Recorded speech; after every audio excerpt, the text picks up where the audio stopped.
On today's episode of Anime Afterthought, JuJutsu Kaisen Episode 2 for myself. Is anyone else just having a blast watching the series? I'm just so thrilled that it's getting animated and they're doing a fantastic job. And today's episode was just as great as episode 1. The animation was dynamic and fluid, and just the effects are awe-inspiring. And whoever is in charge of music, the actual atmosphere, you are doing a phenomenal job. Like everything has just been top tier. So remember, last we left off after being backed in the corner and curses piling up, Yuji saw only one course of action: swallow the special grade cursed item, one of Sukuna's fingers. And in doing so, he gained the power he needed to completely eviscerate the other curses. But with Sukuna now in control, it seems carnage is the only thing on his mind. But much to this monster's shock and dismay, Yuji once again gains control of his body. And this is where we pick up today's episode. Fushiguro is not taking any chances. Yuji has just swallowed a special grade cursed item, and the rules of JuJutsu are clear. The only course of action is execution. But luckily for Yuji, as Fushiguro is taking aim with his Shikigami, out of the blue comes Gojo Senpai. And after being filled in on the current predicament regarding the cursed item, we begin the 10-second test. Yes, inquiring whether or not Yuji can allow Sukuna to take over. Realizing he can, he gave Yuji a little task, a little test. Hey, I'm gonna give you 10 seconds. Go ahead and unleash him, and then after that 10 seconds up, let's see if you can make it back. Yuji seems a little perplexed. Are you sure? Like, this dude's kind of OP. This is where we get Gojo's proclamation. Don't worry, I'm the strongest. And we literally seen that put to work. Even with his back turn as the battle begins, we notice that this is nothing for the JuJutsu sorcerer. In fact, Sukuna is not even landing a move. He's actually quite confused. This guy's fast. No, it's not speed. There's something else to it. Claiming these types of humans are always a pain in the ass. As we see him begin to launch an all-out attack against Gojo. The result of which is nothing. I mean, the building in itself is completely fucking destroyed and debris is everywhere, semi-floating in midair, but Gojo himself doesn't even have a scratch on him. 7, 8, 9, 10. And just like clockwork, Yuji once again regains possession of his body. Gojo is impressed.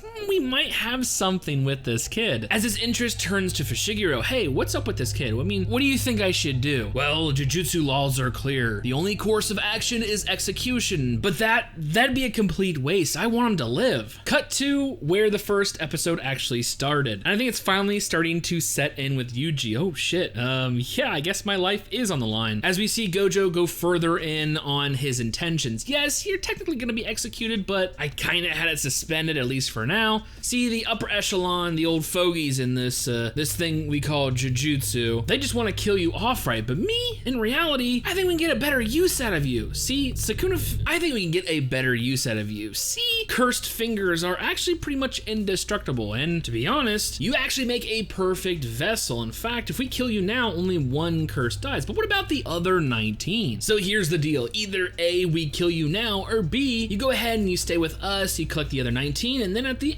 end, you can die. A real lose-lose situation, because Yuji has to die at the end of it, but at least this way his death serves a purpose. Now, with everything happening the night before, it kind of escaped my mind that Yuji just went through a pretty traumatic experience before, dealing with the fact that, hey, curses exist, and my senpais are about to die, and I just became a vessel for a curse myself, and now I'm gonna be executed. Yeah, his grandfather actually passed away. So the next day, we see him at the hospital, not only visiting and checking in on the senpais that were hurt, where we kind of get a somewhat farewell, as Yuji explains to the girl that, no, it's not your fault. In fact, it's mine. I'm the one that brought you the finger in the first place. Don't worry about it. They're sending someone that'll help with him. This is also our chance to see Yuji say farewell to his grandfather. And as he is collecting the remains, it looks like he finally has made his decision, as we see the conversation between him and Gojo basically go like, you know what? If curses are going to kill people and I'm going to die either way, you know what? I might as well do it, as we see him swallow another finger. This is a pretty intense moment, as I don't even think Gojo knows what's gonna fucking happen, as he actually begins to step back, and as Yuji swallows the fingers and begins to transform, you see him like gear up for a fucking attack, like,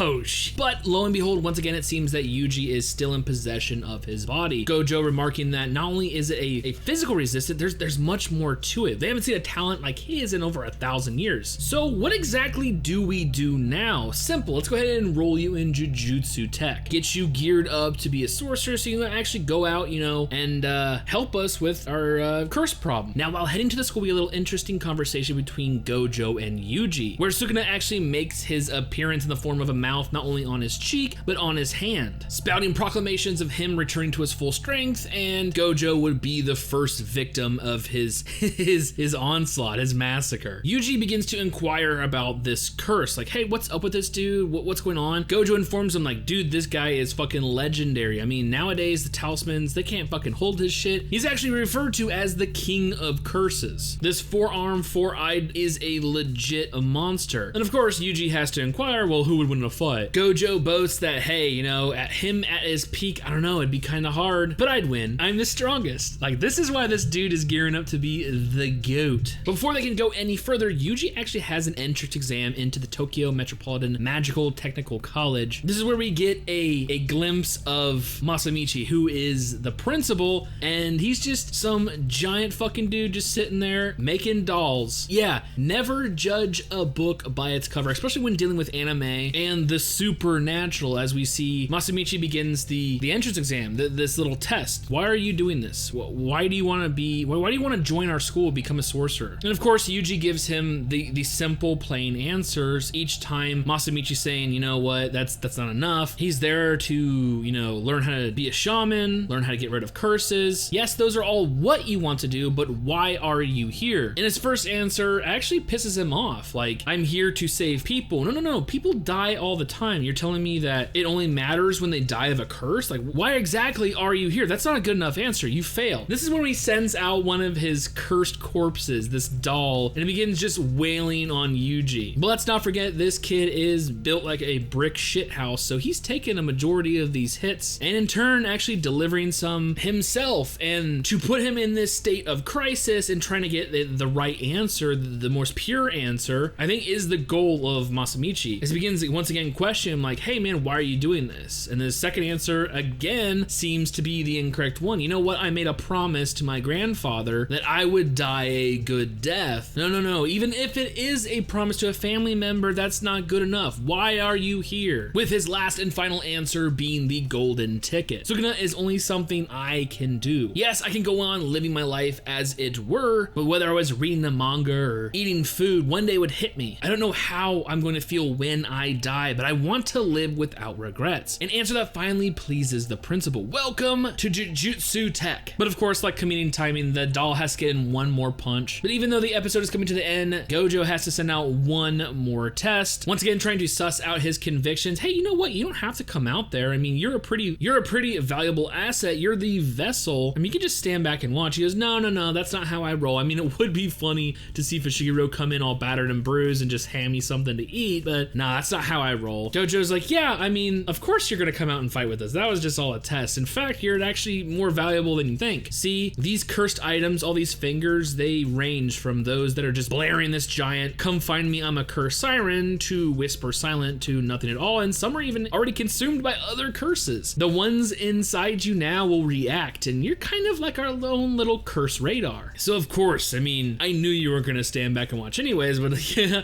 I wasn't gonna let you. As the two walk outside to greet his neighbor, who just happens to be Fushiguro, they are both informed that they need to pick up the last third year. Yes, we close out the episode with getting our first glimpse, Nobara Kujosaki, yes, and our trio will soon be complete. Like I said, this series is fucking phenomenal. I'm so glad it's getting animated. Everything so far has just been excellent. The art, the animation, they have captured the original artist's style. It's just phenomenal. The aesthetics, composition, both the lighting and the musical effects, not to mention their actual soundtrack is just super badass. Honestly, I can't wait till we get to the part where I left off in volume 1. Like, I've been biting my nails waiting to get to the next volume because I'm like, oh, it's getting animated. Do I want to wait? Like, the little battle we left out on is just, I honestly can't wait. I honestly can't wait. There are some questions though, especially when Gojo brought up the fact that it's more than just a physical resistance. I'm wondering if it does have something to do with Itadori's like background or ancestry. Boiling my question down to, is there something more, like why exactly is Yuji so resistant to him? But yeah, I'm